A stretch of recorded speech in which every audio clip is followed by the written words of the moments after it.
आरोप लगाया जा रहा है कि गोश्त डिवीजन में गाद हटाने के काम का विज्ञापन प्रकाशित किया गया है और फर्जी दस्तावेज जोड़कर बिल जारी किया है। यह गोश्त डिवीजन का मामला है। गोश्त डिवीजन में गादी आदि हटाने के काम का विज्ञापन एक अखबार में छपवाया गया है और उन्होंने झूठे दस्तावेज दिए हैं कि सरकार एक से अधिक बड़ी मात्रा में काम कर रही है।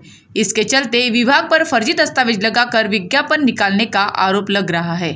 हे गोसे विभागाचं प्रकरण आहे। हा गोसे विभागामधून ते गाळ वगैरे काढण्याच्या कामाची ही जाहिरात प्रकाशित झालेली आहे।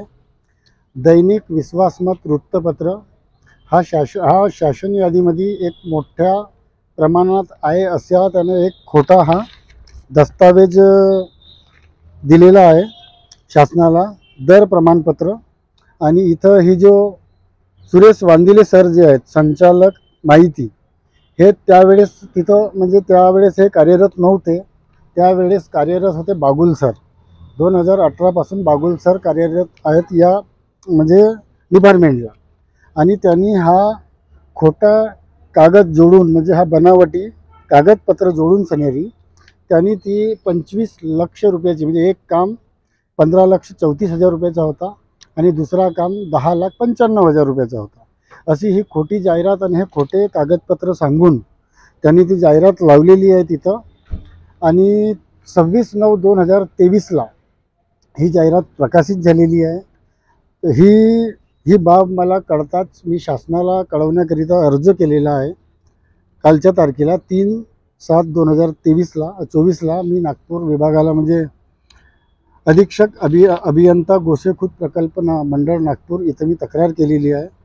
तसेच प्रतिलिपीमध्ये मी जिल्हा अधिकारी साहेब भंडारा यांना पण दिलेली आहे आणि आयुक्त नागपूर त्यांना पण दिलेली आहे। ही तक्रार मी दिलेली आहे नागपूरला। पण सदर या वृत्तपत्राचे जे संपादक आहेत त्यांच्यावर कायदेशीर कारवाई झालेली पाहिजे आणि जे कोणी अभियंता होते त्यावेळेस म्हणजे ही जाहिरात जे अभियंतांनी दिली त्यांच्यावर पण कारवाई झाल्या पाहिजे, हीच आमची मागणी। जे संपादक आहेत त्यांनी बिलसुद्धा उचललेले आहेत आणि ते बिल बोगस आहे।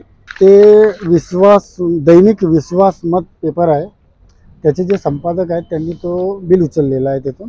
तर शासनाची माझी एकच विनंती आहे की त्या वृत्तपत्राच्या संपादकावर कायदेशीर कठोर कारवाई करण्यात यावी आणि त्याला जेरबंद करण्यात यावे।